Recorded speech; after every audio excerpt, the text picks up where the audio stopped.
Welcome to Zoo Dudes. I'm Adam Wilcox here as always with Gary Priest and Larry Sorrell. Zoo Dudes is brought to you by the Animal Care and Conservation Academy, which helps zoos and aquariums support employee growth, strengthen skills, and encourage long-term success through continuous learning. We're so glad you're here. What does the path look like from zookeeper to corner office? Well, in this episode of Zoo Dudes, Gene Peacock, the director of Zoo Boise, joins us to talk about climbing the ranks in the zoo world and why governance matters. That means, is it a private zoo? Is it a municipal zoo or a combination? Whatever it is, it really affects how the zoo runs. And a little bit also about raising zoo kids. Stick around.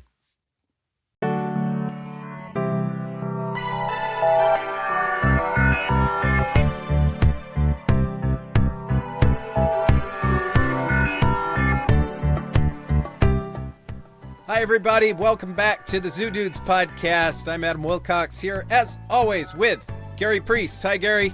Hello, guys. And Larry Sorrell. How you doing, everyone?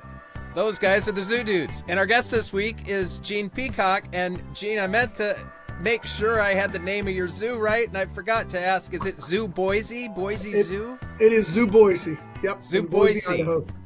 And you're saying Boise, not Boise. Yep. If it's a C, not a Z. And that's how everybody here knows if you're not from here. Right. So now I know how to deceive the good people of Boise. I did the same thing when I came here, so yeah. I learned quick.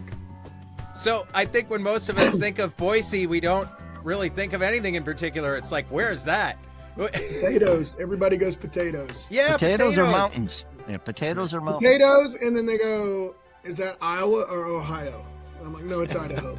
It's neither of those. No. But how'd you end up there? Let's start at the beginning. You have this unusual position as a zoo director. Yeah. Well, How'd you get there? I've been in Boise now. I'm starting my 9th year. So I've been here a while.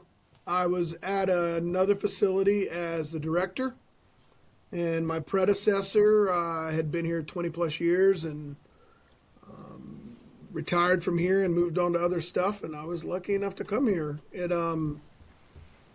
It's really well known for conservation work, and the zoo I was at before, we kind of started building conservation up at that zoo. And I used this as a model, and so when this opportunity came, I applied, and I'm lucky enough to have been the director here now, going on 9 years. Yeah, but let's go back to the beginning. You know, I believe started as a zookeeper, right? I was a wee lad in the coast of North Carolina.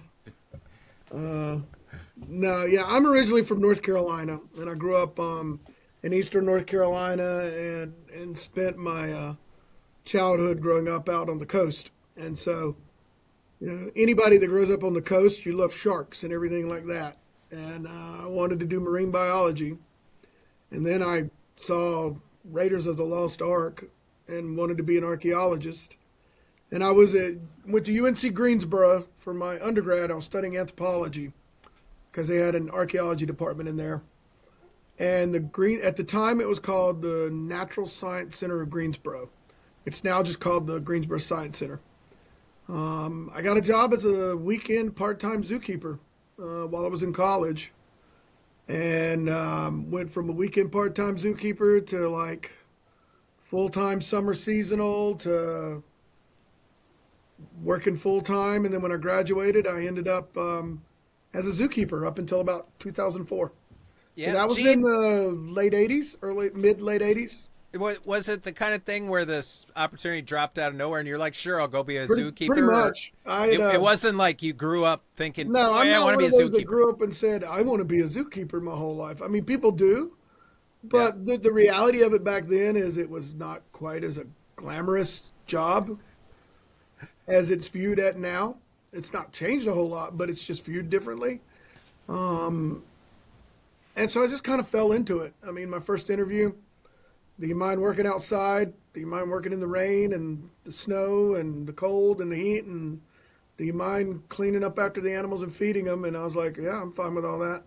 Can you start Saturday? sure. And that's literally how I got my first job. And then and that doesn't happen now. Right. No, times have changed And dramatically as far as the well, I mean, interview and onboarding process. yeah, I mean, they needed somebody that would, for lack of a better word, shovel the crap and feed the animals and deal with the public, and that's what I did. And I ended up really focusing after I got into working there for a bit. I started focusing more on primatology in the department, and I had an amazing professor. Her name was Dr. Mary K. Sanford.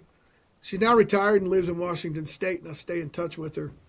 And she really got me into the physical anthropological aspect and the primatology and the biological anthropology.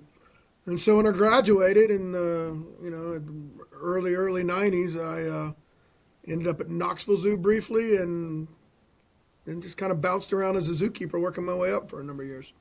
That's how I got in the business. And the primate thing was you were interested, so you pursued it, or it's like we need somebody to watch the gorillas? We didn't have gorillas at the Science Center. Really, the primate stuff came about because my other job in college was I was her lab assistant, and she taught primatology, and I just really got into it, and just kind of fell in love with working with primates at that point. And we had a small primate collection there, and it's not too far from the Duke Primate Center. Back then, the Duke Primate Center was a little brick building. It's now this really big operation, but just kind of getting involved at that level really got me into it. They had eyes even back then, and I love eyes to this day. And I got to meet the eyes back in the early 90s. And what are what are What is an eye? Eye is a type of lemur. It's a nocturnal lemur, and you know the movie Gremlins?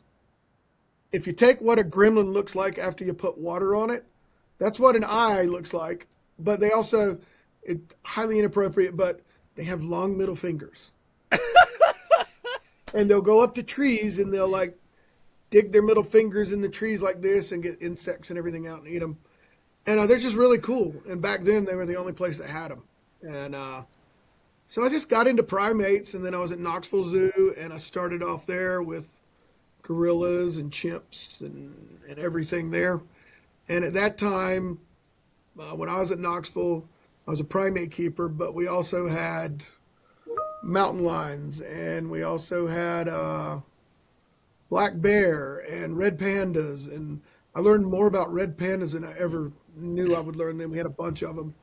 And I helped some in the elephant barn, and then I ended up switching over to elephants. And I was at North Carolina Zoo as an elephant keeper for a while. And then I was out at Oklahoma City Zoo in the mid to late 90s. I think I got out there in around 94, 95, something like that. Gene, I think we find your path more interesting than you do, so I'm going to slow you down. Yeah. That when you went to North Carolina to work with elephants, was that the intent? Was it like they're offering this job to work with elephants, I'm going to go to the North Carolina Zoo? Well, I thought it was cool, and it paid more money than what I made at Knoxville. That's the reality of it. Money. Is, back when I started, I think I was making like $3.50, $4 an hour, and I got to North Carolina, and it was a salaried job with the state and good benefits, and I had already worked some with elephants, and I really, really like rhinos, so it was taking care of rhinos and everything. And 20-something-year-old me is like, yeah, I'll do it. And that's literally how I went there. It was really cool though, because North Carolina Zoo to this day is so different from what most zoos are. It's the largest natural habitat zoo in the world, and like elephant, rhino, African plains where I worked. All of that together is maybe 90 or 100 acres. Wow. The park that Zoo Boise in is 90 acres, and our zoo is 20 acres. So that one exhibit is bigger than most zoos, and we use like pickup trucks to drive through it. So really cool experience. And then I ended up. So let's stop there for a second, Gene. Yeah, man. A couple questions. Well, a question, and then about actually working elephants, and then about the guest experience there. Okay. So at the time you started, um, were you in free contact or had you started to move to Yeah. Yeah. protected? So yeah, with elephants, and I don't know if you guys have talked about this on an episode. A lot. I started off in free contact working with elephants. And my first exposure to working elephants was a guy named Frank Husky at the Knoxville Zoo. Frank Husky is one of these old timey circus style elephant trainers. You know, he was a hunched over old man and had his cigar he'd chew, whether it was lit or not lit. And he had a lot of colorful language, but he knew elephants like nobody I've ever met. And that's how I learned the basics from Frank. And then I was at North Carolina Zoo, and we were in protected contact when I first got there. And we had African elephants, and we had males, and we had a bull and females. And we worked them all protected contact when I first got there. And then we made the switch. They decided to make the switch to protected contact.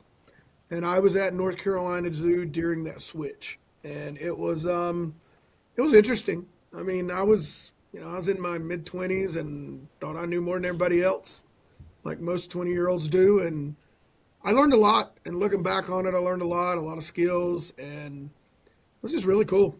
And So I think you said you when you got there you were working protected. I think you meant no, free we were working contact. free contact when I got there Okay. and went into protected. Yeah. Okay. All right. And So that was yeah, so that was a significant cultural shift among elephant keepers at it the time was. It was. with a lot of resistance, et cetera. So that Mhm. must have been a learning experience as far as dealing with people internally, dealing with staff, et cetera. Oh, that kind of segues into where I ended up at Oklahoma City because I had been at a zoo that went through protected free contact to protected contact, and I met Gary.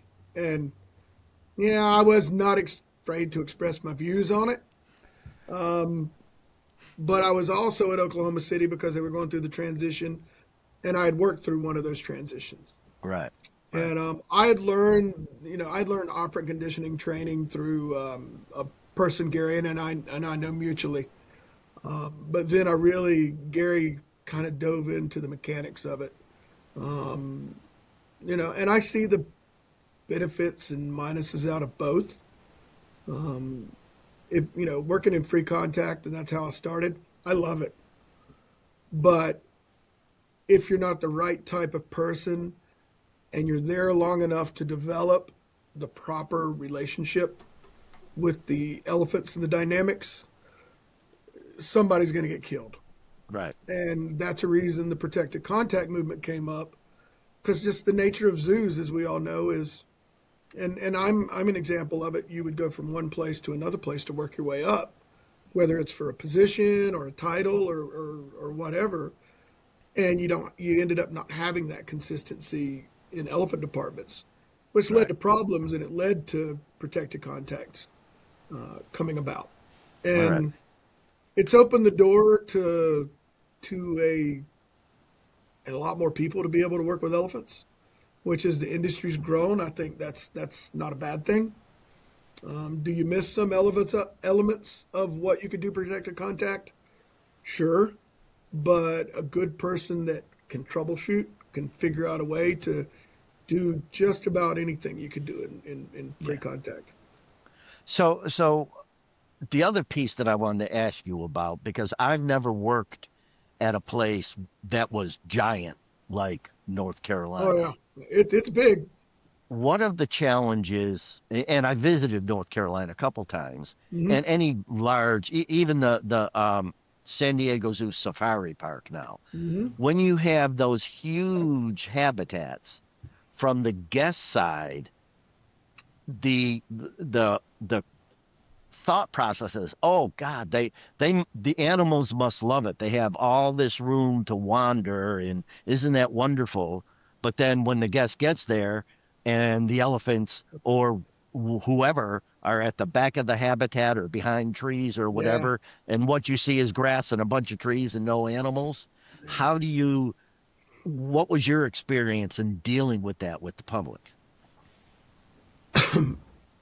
Even today, we're at a smaller zoo and we're going to get, well, the exhibits are small. And then I'll talk to somebody in San Diego and the exhibits are too big. What do you want? At North Carolina, when they built a lot of at least the exhibits, I was there right when the North America section opened up too. And they purposely built a lot of those exhibits to maximize multiple viewpoints. So even if the elephants were at the back of the exhibit, you had a side view and a view from the front, so you could at least see the animals. They may not be close, but you could do that. As a keeper, when I worked there, we had certain areas where we would feed them, and we could come out and do training that would bring the animals closer. So that's kind of my first exposure to really like designing an exhibit to meet the needs of the animals, but kind of thinking about the public perception. And they do a really, really good job. I mean, when you see the African Plains exhibit there, it's massive. And if you go to Africa, the African Plains exhibit in North Carolina is really similar to what you're going to see there. So you have all of those viewpoints created to be able to look at it from different angles to hopefully see animals. And you got to realize that different perspective, different animals and things like that in an exhibit that size. But you do get the challenges. And the biggest thing that I remember from North Carolina, this was 30 years ago I was there. It's not so much the viewing the animals there. It was so much the scale of getting from place to place to place in the zoo. The exhibits were done really well, but it's so spread out. You have the tram. If you're going to walk, it's just a massive operation. And so, as they've developed stuff, they're really conscientious of that visitor aspect, which is important because, as a zoo, we do rely on visitors for our operation to help us do what we do. And you got to be conscientious of that. Gene, when you were at North Carolina, were you involved in that design process for some of those exhibits? No, it was really all done when I got there. Yeah. Yeah. Yeah, but one of the things that we find that thread through this is that transition from direct animal care, in your experience, that direct animal care to now taking care of the zoo holistically. How does it, as we're talking, we want to talk about how that direct animal care impacts how you view taking care of the zoo holistically. So how does that experience translate as you become, the administrator who only sits in his office? Yeah. I think one of the things, number one, at a zoo my size, my keeper staff is like, with my curators and our commissary keepers and our frontline zookeepers, there's like maybe 16 people. Because I was a zookeeper for so long, I can relate to what their job is very well. So I can relate and I say it, zookeepers being zookeepers. I was a zookeeper for a long time. I complained about management. It's what zookeepers do. Say they shovel poop and they complain about management. But I freely admit that's as a zoo, and Gary knows back in the days, I'm like, I don't think this, and I have no problem being vocal about things. But it's a hard job. Do what? I said it's an endearment, Gene. Yeah. It's not a problem. Being a zookeeper is a hard job physically and mentally for a lot of reasons. Yeah. And because I've been through that, I understand why zookeepers sometimes will act or say or do things the way they do because I've been there. And so I can, whether it's not simply, but I can empathize with it because that's where I came from and worked my way up. But that also makes it so when I have to make a decision, I feel good about the staff here. They know that I've been there before. And I try to make sure I communicate when I can in a way that makes sense to my staff so they know why we do certain things or why we get certain animals or why animals go away. But I also know, it's a job. People complain about their job. And I'm like, is it really a problem, or is it just because, what zookeepers deal with? And they're like, yeah, you're right. I'm lucky. I've got a great team that we can have that kind of relationship. And some of that is because of my background. I'm now like 37, 38 years doing this. And I'm 13 years, 14 years as a director. So I can kind of relate to all of it. And it helps in regards to what you were referring to, Larry, is I have some of that relatability. Sometimes I still think I can go out and do what they do, and I can, but it really, really hurts the next day. Yep. So I have a lot of respect for the physicality of it. It's a hard job, mentally and physically, Yes. and most people don't realize that. Yeah. I mean, I tell people, some of the animals you take care of, you're going to take care of them from the day they're born to the day they die. And you're going to be around these animals and the people you work with more than your family. I'm lucky. I've got a great family. I'm with the people I work with in the zoo more than I am my family. Yeah. And they become your work family. We may not be best buds. We may not hang out, but we all have a common interest for what's right for the zoo and the animals and the public. And so it can be really, really tough in those situations. And kind of understanding that aspect, I think it's helped me as a zoo director. I'd like to think so. So when we first started talking, I just thought, man, this is just too much fun. We've got Larry, who's a former zoo director, Gene, who is a current zoo director. You both started out as keepers. Did you aspire to one day becoming a zoo director? Because I never had that desire. I actually didn't. It kind of happened. I was at Zoo Atlanta, and I left Zoo Atlanta, I want to say, was it like 2004? Something like that. I can't remember. And I went back to North Carolina and got a job with North Carolina State Parks. And I was essentially like a curator. They were building a whole system of visitor centers and nature centers. Some of the parks had live animals, so I was like the curator over the live animal collections, exhibit design and project management.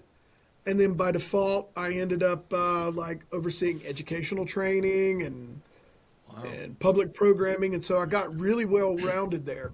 Yeah.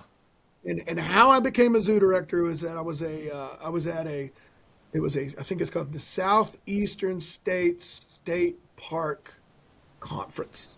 I think that's what it was. And it was all of the state park systems from essentially like Delaware and Maryland out to Texas.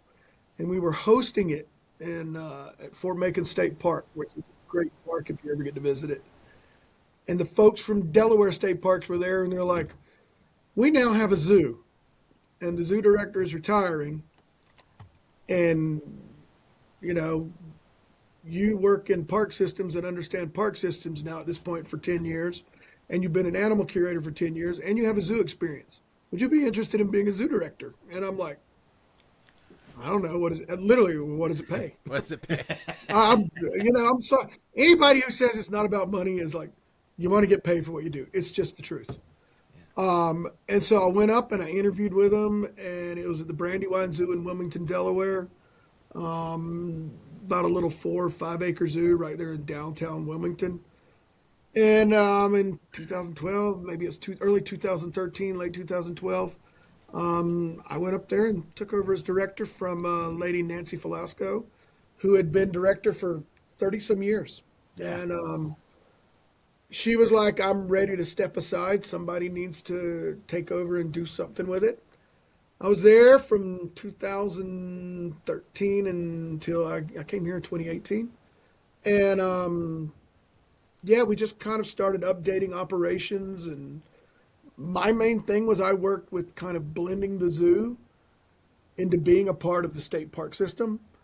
And we updated some of the protocols and some of the operations, and worked with the Zoo Society to just kind of get the zoo, aligned with modern standards. And then in 2016, we had our accreditation, and I got them reaccredited, and I had other opportunities. So yeah. as a zookeeper was I always like, well, if I'm ever a zoo director, I would do this. Oh, absolutely. There's zoo. It's just what you do. And then I Right. got to be a zookeeper. I'm like, oh, now I know why I can't do this. Which Right. again is money a lot of the time, Yeah. right? And so did I like, when I met you in the 90s was I'm like, I'm going to be a zookeeper one day or a zoo director one day. And no, I never dreamed of it. And, but I'm fortunate, 37, 38 years in this field. It's provided great living for my family, great opportunity. Here's your podcast. She talked to my youngest daughter about zoo kids. That's a real thing. Gary gets what I'm saying, and Larry. And she hates it when she becomes zoo kid. But I've gotten to meet a lot of amazing people, and I've gotten to go a lot of cool places, and the experiences you have. It's a pretty cool job. I mean, So you lost me with the zoo kids. You're talking about children of zoo workers, right? yes, yes. And they get raised with the animals. I don't know. They're just different, Yeah. like they really are. It's a thing. It's funny. Glenn, he's the director at the Science Center in Greensboro now. Several years ago, his daughter, who's now I want to say in her mid to late 20s, she wrote a really cool article about growing up a zoo kid, and my daughters read it and they're like, "Oh my God, that's us." And it's you know I would have like a red panda at the house that we're having to hand raise, or Yeah. a lizard shows up at the house, or I go to another zoo and like you want to go and pet the elephant or feed the hippo, and they grew up thinking, oh, that's normal. It's not. It's not And as they normal. got Yeah. older, they realized, yeah, it's a little different what my dad does and things like that. And so it's this whole phenomenon. I mean, I'm sure you guys with your kids, they tell same thing. Is this true, guys? Oh, Gary, yeah, Larry, yeah. yeah. My daughters, yeah, my daughters got to help hand raise gibbons and monkeys. They were handling pythons when they were little Yeah, kids.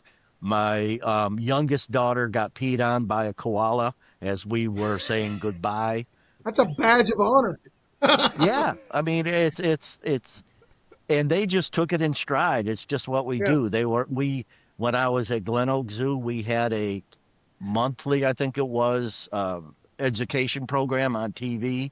They were part of it, and it's just what happens. And yeah, they really, at the time, it's the same thing. They didn't think, oh, this is cool, we're doing this. It's just what they did. But it's on reflection, hey, I led a pretty unique life, yeah. and Yes. Yes. it's a wonderful experience that you can't repeat unless you are the child of a zoo Yeah, person. So yeah.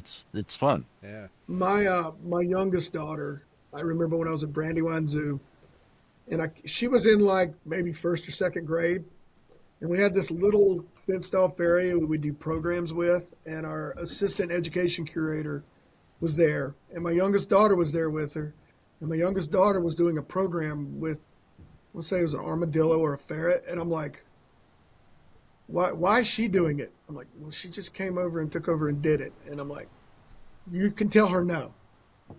And then the young lady she goes, she's really good at it.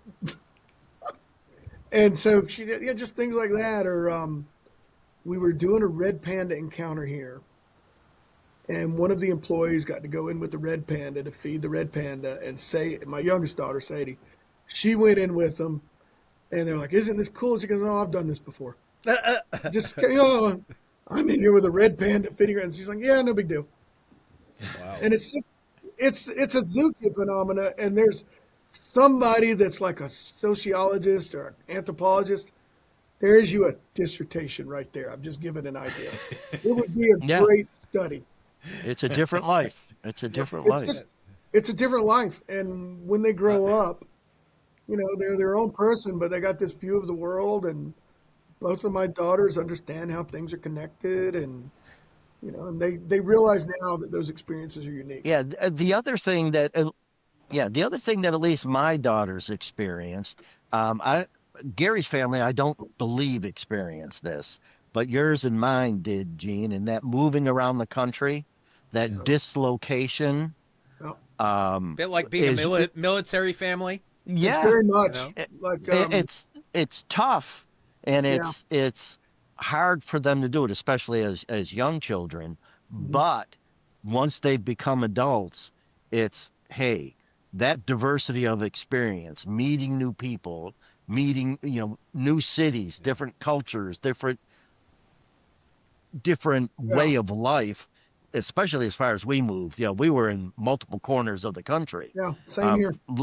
like you, it's benefited them in their worldview. They find so many people, whether it's here in the Rochester area or when we lived in South Bend, that are very parochial.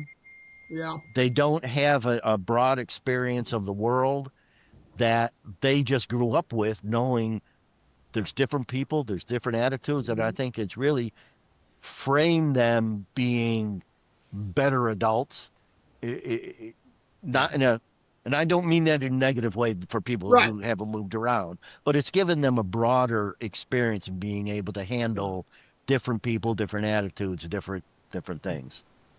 Yeah, both my kids have been to Africa. I got to tell you a quick story. I almost lost my life.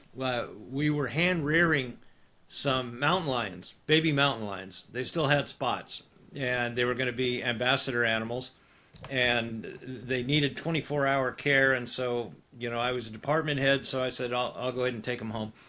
And so Twist my your wife arm, and I right? were diagnosed sterile, and we were married 12 years before she got pregnant. We were told we weren't going to get pregnant. So she was a mama bear, very protective of her babies, but she loved the way the mountain lion cubs and our human children interacted.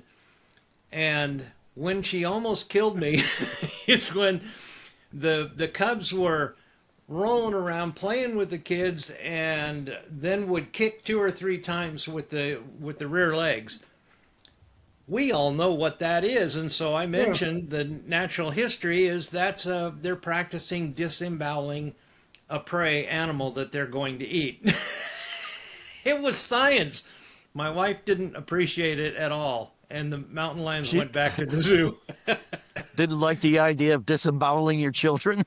No, So no, but Gary, they do were you harmless. do you think your wife's going to get you for kind of telling that story and why now? Just Most saying. certainly. She'll never see Wow. this podcast. Oh, I'll make sure she does. But no, Larry's right. It doesn't matter if it's moving around in zoos or whatever. Travel really changes your perspective on things. Oh yeah. I think most of the time for the better. Um, Right. there's nothing wrong if that's somebody's comfort zone, that's where they live and what they do. Great. But it's also really healthy to realize it's a big world out there and it can be quite different, even right here in our own country. I mean, Yep. growing up in North Carolina and living in Idaho, they are nothing alike. Right. Right. You know, Right. And there's nothing wrong with being different. no, no, not at all. So it's yeah. So I also, just to go all the way back, when I got into the field, I didn't want to be a zoo director either. Originally, I thought I was going to go to school and be a zoo vet. Um, that didn't work out because freshman year was way too much fun, and I couldn't maintain my grades. Yeah, But my first job was at the LA Zoo as a zookeeper, and Dr. Warren Thomas was still the director there when I started, and he would bring in new keepers once they started to have that one-on-one interview with all of them, which was pretty good for a zoo that had over 100 keepers. So he still Yeah. kept in contact, yeah, and he said, "So young man, do you want to be a zoo director someday?" And No, I never want to sit in office and push paper around. Maybe a curator, but never want to go that far. And what changed me was, I think, the attitude, misplaced attitude, that those idiots up there don't know what they're doing. I better do it. And, That's and then exactly say, what I said when you're a kid. You're like, yeah, yeah, same perspective. Once you get up there, it's, oh, that's why. That's why they can't do that or didn't do that. It wasn't just they were stupid or yeah, just made a different decision. There were lots of elements, whether it's budget, politics, donors, yeah, the reality of animal acquisition and management, and all of those things that, yeah. unless you're sitting in the seat, you don't really understand. What prepared both of you guys for working with city governments? Because they're a whole different thing, and yet most zoos have some sort of connection with the city governance. And how did you prepare yourself for that? I You don't. you don't. Well, I mean, it's first. I'll answer that, but something you were saying, Larry, about people that talk to you. I was really really lucky at Knoxville Zoo. Ted Beatty was the director when I got there, and I didn't No know him Ted well. well, Yep. but he was really influential. But at Oklahoma City Zoo, Steve Wiley was the boss, Yep. was the director, and I remember like Steve and I bonded over fly fishing. I love to fish, and he was an avid fly fisherman, and he would show up in the elephant barn and we'd talk fly fishing, and as I look back, it's kind of his way of like, hey, this is why I as I look back, I realize how much I learned from Steve. Not even just about fly fishing, but why he does things he does in the zoo. Hmm. And then the last place I was zookeeper for a number of years was at Zoo Atlanta, and I worked. Dr. Terry Maple was there, and he was amazing. And Truly. the general curator when I was there is Dwight Lawson at Oklahoma City Zoo. And Dwight was a new curator at that time, and we're fairly close to the same age. And we were very professional with each other. And now in AZA circles, I see him as, yeah, we're peers, but I really learned a lot from Dwight. And early on as a zoo director, I'd ask him questions, so I think a lot of them. So you're right. There are those people that when you look back, they really do something. And I mean, on screen right here, Gary. People ask me about animal training, and I'm like, that's who I learned it from. So those people are important, and you may not realize it at the time. On what you asked, Gary, about working with the government, I mean, the honest answer is I don't really know how to answer it because I started working for North Carolina State Parks in the early 2000s as a manager. And I kind of learned how to work there, And then when I went to Delaware, it was still with that. And here we're part of the city of Boise. So my journey in senior management has only really been with that. So I don't really know if I can comment like, well, what's different about working a total nonprofit or not? And Do you guys know what the breakdown just among the AZA accredited zoos there's between not public many and like private? that now. It's probably, I'd probably say 3/4 to 2/3 are full nonprofit now. Yep. That's been the trend away from city governance. I think probably the biggest zoo that I can think of right off the bat that's still municipal run. LA Zoo's still municipal run. But I can't think of any of the big zoos that are like. I think Zoo Miami is now not municipal run. I can't remember, but I don't think it is. We're municipal run. I know the El Paso Zoo is. I can't, North Carolina Zoo, the Minnesota Zoo, and Brandywine Zoo in Delaware are all state run. Yep. Portland is still metro government. Is Metro. Greenville, South Carolina is with there's not as many as there used to be. There's some smaller ones that are still like that, but the big ones, those are just off the top of my head. And you're right, it's a unique way of operating. Here, I am the director of the zoo on the city side, but I'm also the executive director of the nonprofit. So I'm over the nonprofit and this. So it's a unique situation here. Interesting. And the city and the Friends of Zoo Boise have a formal agreement that kind of spells out the roles. So it's very unique, but it works really well here. My predecessor kind of started that, and it works, and it allows the zoo to be successful. I think if you look our attendance and our exhibits and what we do, the system works for us. Would it work everywhere? No, because every zoo also, as Larry and Gary will tell you, even though we all have animals and we all have exhibits and we all have visitors and we all do conservation and education, they're really so different regionally, and people don't really think about that. Yeah, and the operating models are interesting. Every single zoo is different. Yep. There's no one operating model that's the way to do it no matter where you are. Yep.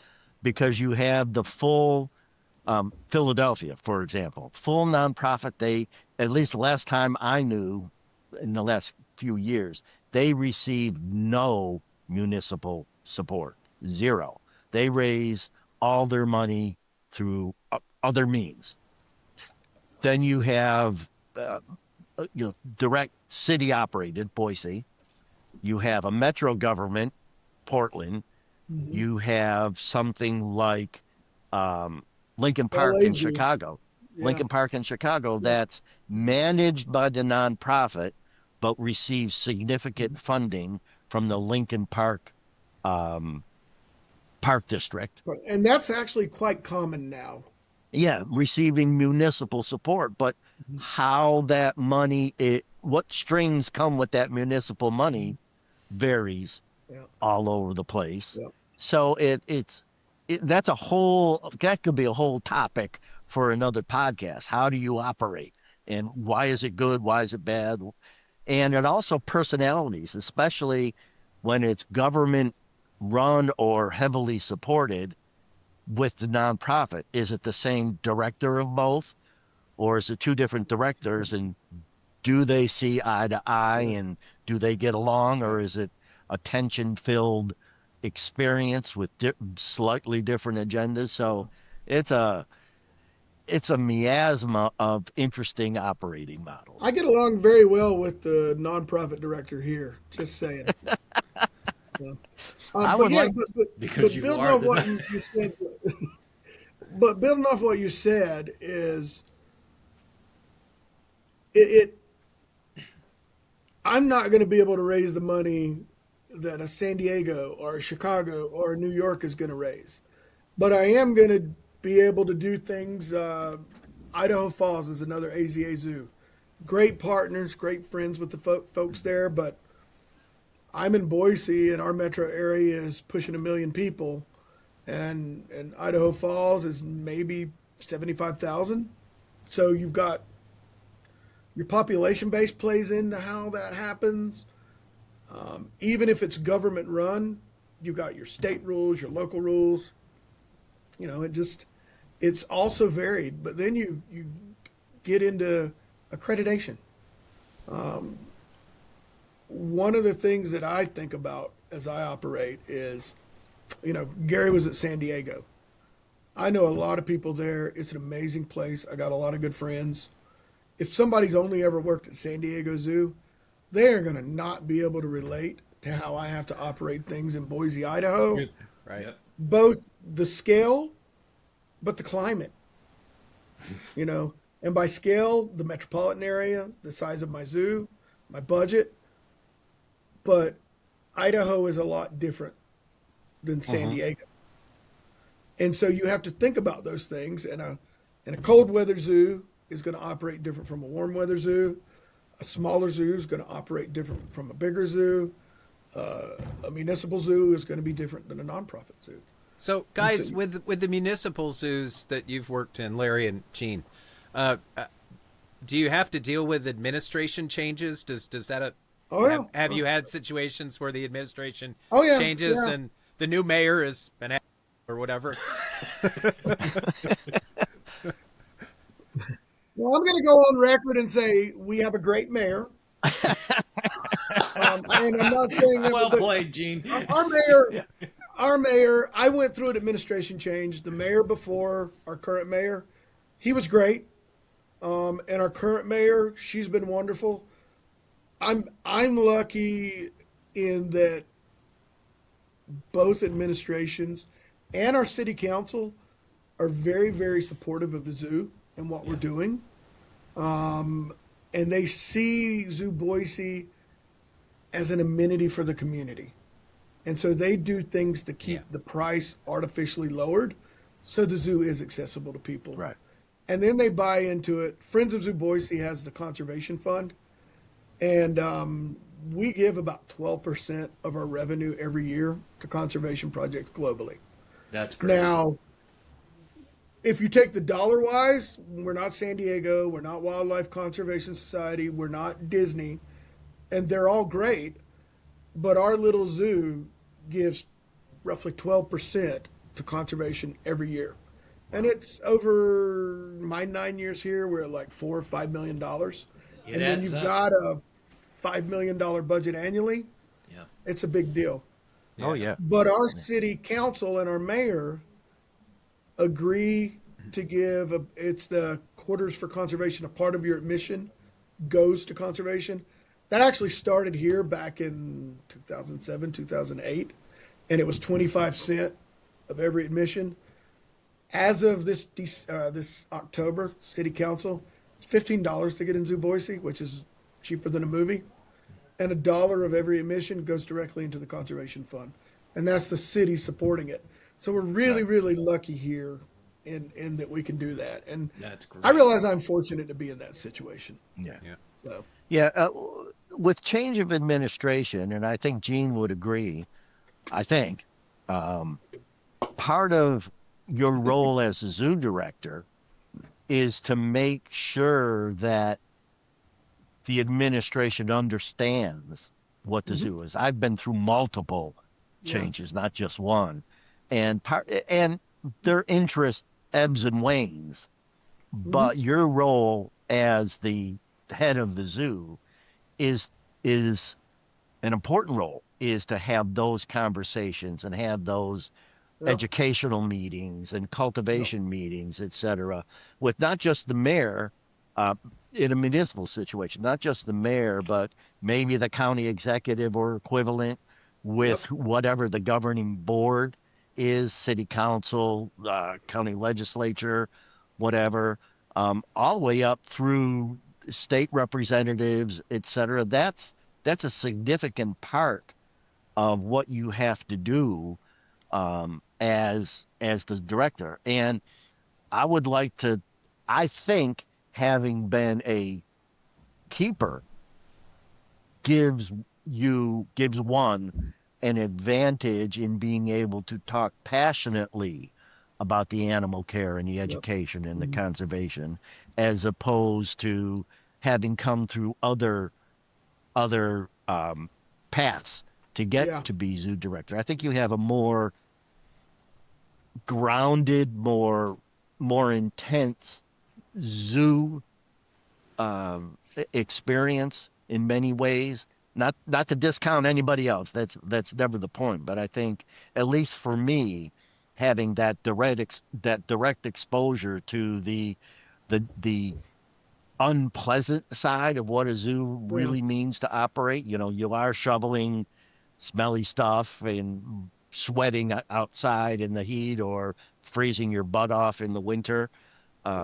Gives you that direct, relatable experience when you're talking with government officials. I think some of that, though, to your point, I also think the size of the zoo matters in regards to that. If you're at a zoo like my size, or I know where Larry was, kind of having more of that background helps. When you get to, Disney Animal Kingdom or Omaha Henry Dorley or places like that, you're you're in some ways so far removed from that, and you've got these big teams that do it, that it makes it not easier, but different ways to handle it. Yeah. And I've seen people become zoo directors from all walks of life. I've got a friend of mine that's a zoo director right now that ran a catering company, and he's really helped reinvent a zoo, and they're doing great. So it's also going to be the individual, and no matter if you come from a zoo background or a keeper background or from outside, you got to be willing to listen and learn and adapt. It doesn't matter a zoo director, but anything you do, and more so in this role because you can have so much coming at you from different directions. Right. I like to tell people what are the two things that a zoo director does more than anything. Number one, you got to be a good cheerleader. If as Larry said, you got to be passionate about it, and you got to let that passion come through for what you do and the facility you're at, and that makes a difference. And then you also got to be a referee, because whether it's the HR aspect, whether it's the fundraising aspect, whether it's the project management aspect, whether it's the animal department aspect, you got to be able to mitigate all that stuff. And if you can develop skills that you might could plug in somehow in that, you could probably do this job. It's not an easy job by all means, and it's time consuming and it can be stressful, but I also think the rewards from it far outweigh that personally. Yeah. I'm remembering that when we interviewed Sarah Walker from AZA about wildlife trafficking, Sarah said that these issues tend to be pretty bipartisan. You know, that so it's one of the things where you don't have to worry too much about the political divide. And right. I'm guessing that's true with zoos and municipalities too. For the most part. For the most part. I know there's some zoos, I don't have that, but I know some zoos that the municipalities want to like be directly involved, and you got to do this. And, you know, if you're a municipal zoo, that's their right to do that. Yeah. You know? People writing the checks get to make some decisions. Yep. I've been trying to explain that to my daughter who's got a wedding coming up. Ooh, ouch. Ouch. Writing the checks, huh, Dad? I got to make sure she doesn't see this either. She's not going to like that. You know, Gene, you had an interesting take when we were talking in the session before the session. I asked about, you know, the change in the industry and how people working their way up from zookeeper to director, maybe that's not a thing. It does seem to still be a thing. I know there are people that do it. Yeah, but you also talked about appreciating what people from the outside can bring in the role.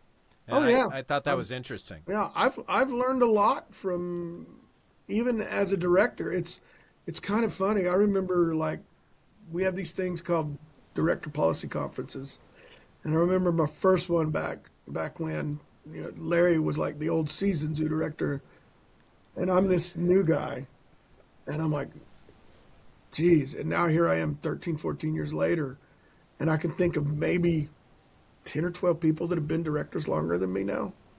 It's kind of funny how that happens. But, you know, I know I've learned a lot, whether it's about fundraising, really project management, and like working with outside companies and new technologies. You got to always be open to it. And I've learned a lot. Marketing. I think it's important. Yeah. Here's something funny. You'll get a kick out of this, Larry. At AZA, we have a director's dinner. And AZA takes all the directors out. At my very first director's dinner, I got set between Dr. Maple, who I'd worked for, and Bob, the former director of the Birmingham Zoo. Oh God. I'm not a big drinker. They made sure I was that night. And Dr. Maple is like, I remember I sat there and he goes, Peacock, are you the Peacock that worked for me at Zoo Atlanta? And I mean, it's Dr. Maple. I'm like, yes, sir, I am. And he goes,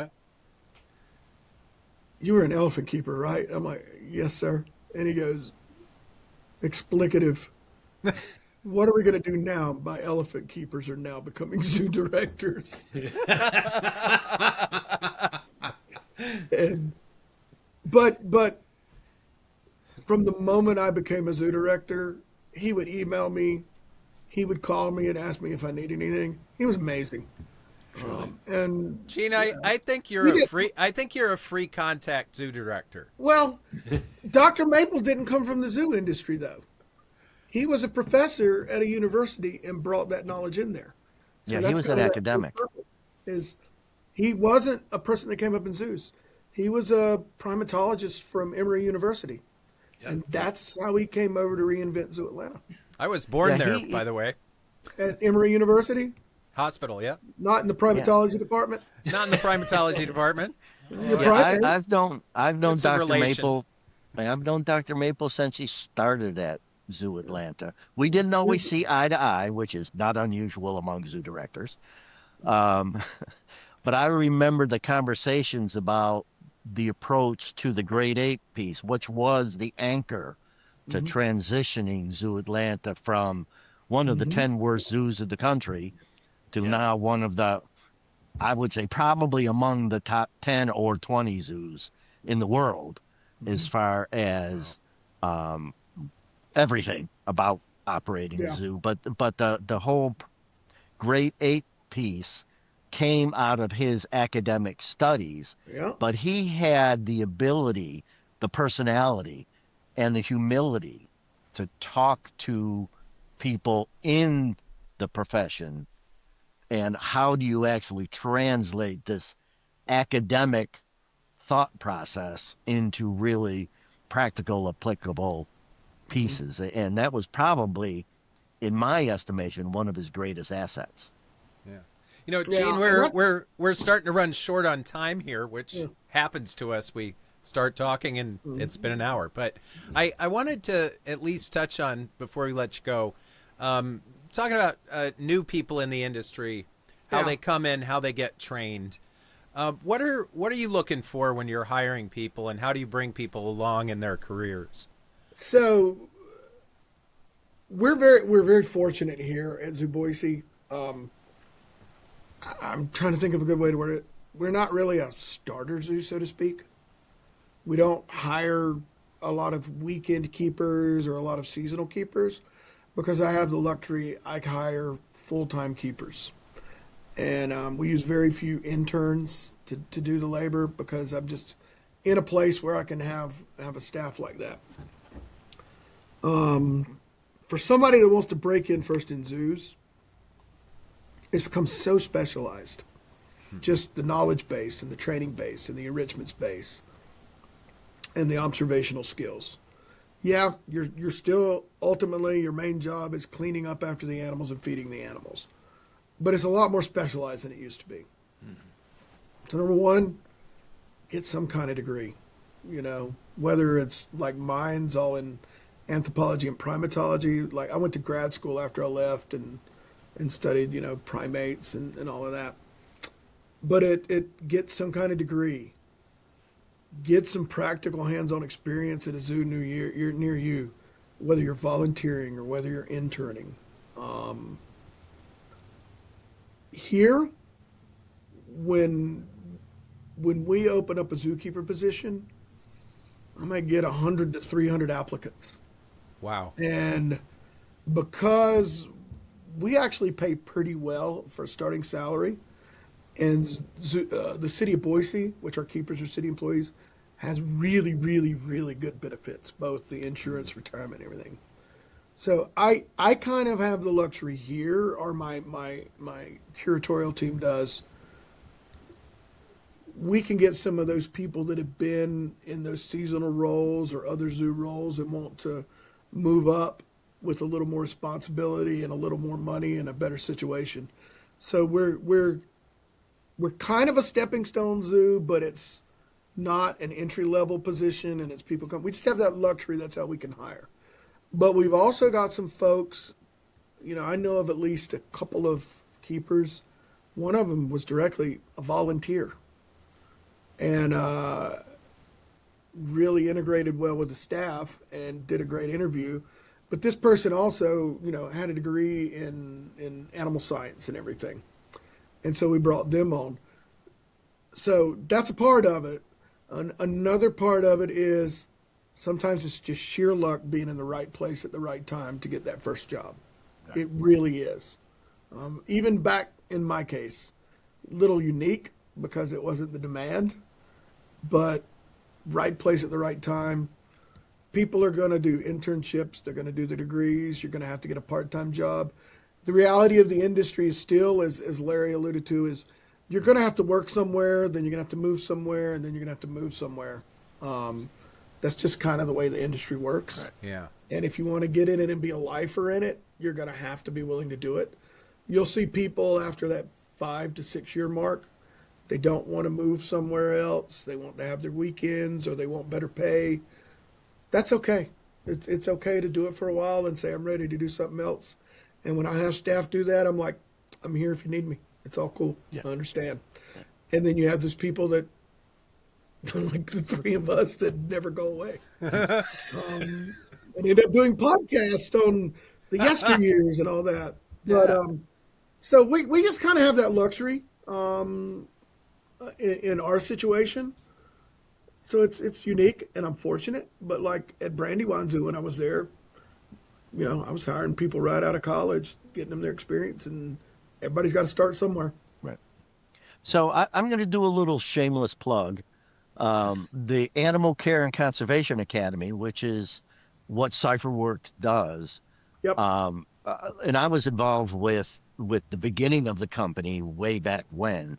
I found the courses that it offers, we were able to take advantage of it in a couple places, but not so much the hiring process, but the ongoing development of a keeper to prepare them to either be more successful in place or more successful as they move on has been great. And I know you're a participant in the ACCA.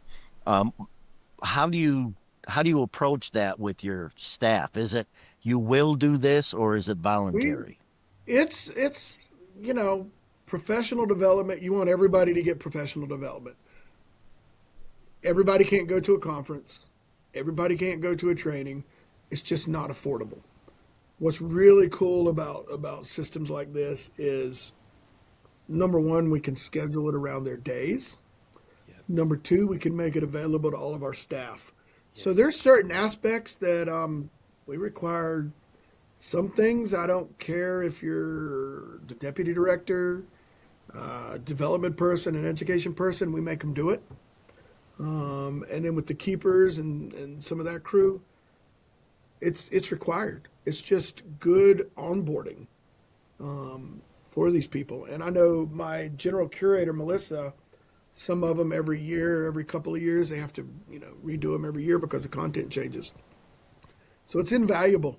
It's invaluable on onboarding, but it's invaluable also for professional development for the team because it's so varied and so accessible. Yeah, Right. that's a good shameless plug for the Animal there's Care your and plug Conservation right there. Academy. We like it. Yeah, Thanks, and sir. I don't mind doing it. Gene, played. sometimes at the ends of the shows, we do the favorite animal bit, but we do it a little differently. We do a species that you want to shed some light on. That's really good. I could have warned you, but I didn't. No, it's fine. Well, I got two. Right now, we just debuted a new animal at the beginning of this year here at the zoo. It's Laura the wolverine. Cool. We are one of the few zoos that have a wolverine. She is insanely popular. She just turned a year old in February. So she's super active. And they're just such an elusive animal. People don't really know a lot about them. They don't know how many are really there. And it's an animal we have right here in our own backyard in Idaho. Yep. Everybody that sees a badger thinks it's a wolverine, and now they see the difference. So they're just cool. They're really cool animals. I encourage people to learn about them. Everybody's like a honey badger. I'm like, this is their bigger, tougher cousin. How big are they? they'll top out at about 30 or 40 pounds. And she's cool. If you guys come visit, she's awesome. You want to cuddle her, and then I'm like, yeah, she'll rip your face off. She's a lot of fun. Marvel Cinematic Universe actually picked up our tweets and started retweeting about her. Awesome. And she's named Laura.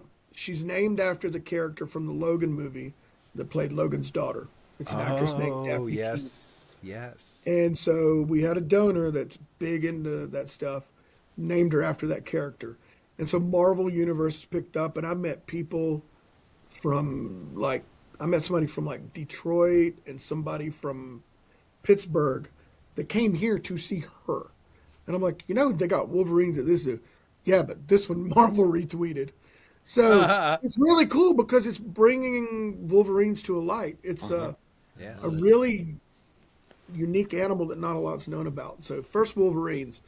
But the one that I'd really, really encourage, and I absolutely love them, are African painted dogs. We brought African painted dogs here when we opened up our Gorongosa National Park exhibit in 2019, or 2018, 2019. And we have 3 brothers, and African painted dogs are just so unique in the painted dog society and the way they communicate and just their actions. They're such intelligent dogs, but they're also, there's quite a few zoos have them now, but they're one of the most endangered predators in the world.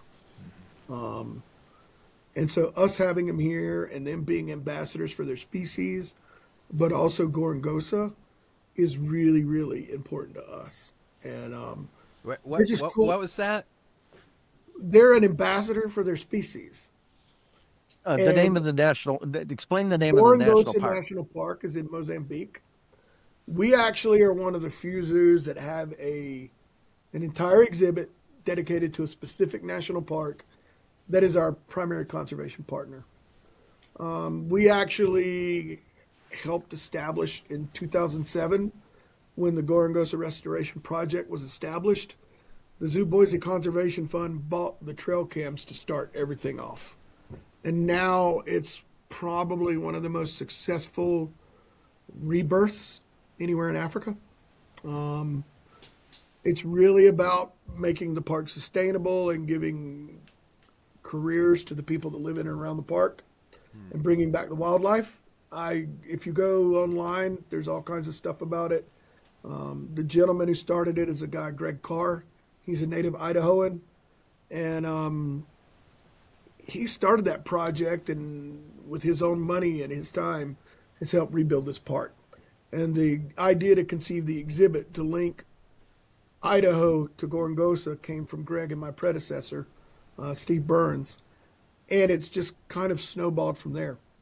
And the wild dogs were reintroduced into Gorongosa 2019, 2020, and now the populations are really healthy.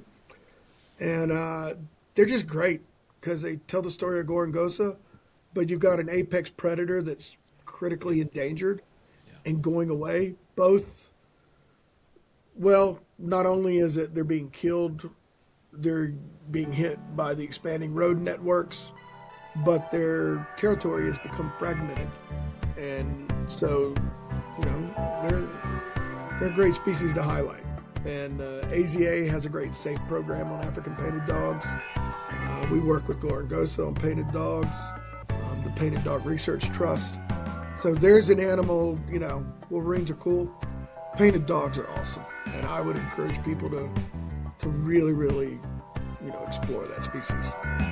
Well, I just learned something. Thanks, Gene. I learned a lot, and thank you for taking the time with us. We really appreciate it. Well, happy to do it, and if we want to talk about Zoo Kids at some point, I'll drag my daughter home and make her angry. we'll have a Zoo Kids podcast. There you go. But no, I appreciate it, and if you need me again, happy to do it. I'm sure there are a lot more stories we can talk about. We would love to do it again. I'll Gene tell you Peacock stories of about Gary. Zoo Boise, thank you so much. Gary Priest, Larry Sorrell, a pleasure as always. You've been listening to the Zoo Dudes with Gary and Larry, brought to you by the Animal Care and Conservation Academy, providing professional development for zoo employees when you need it, anytime online. Thank you, everybody, for listening. Thanks, guys. See you guys.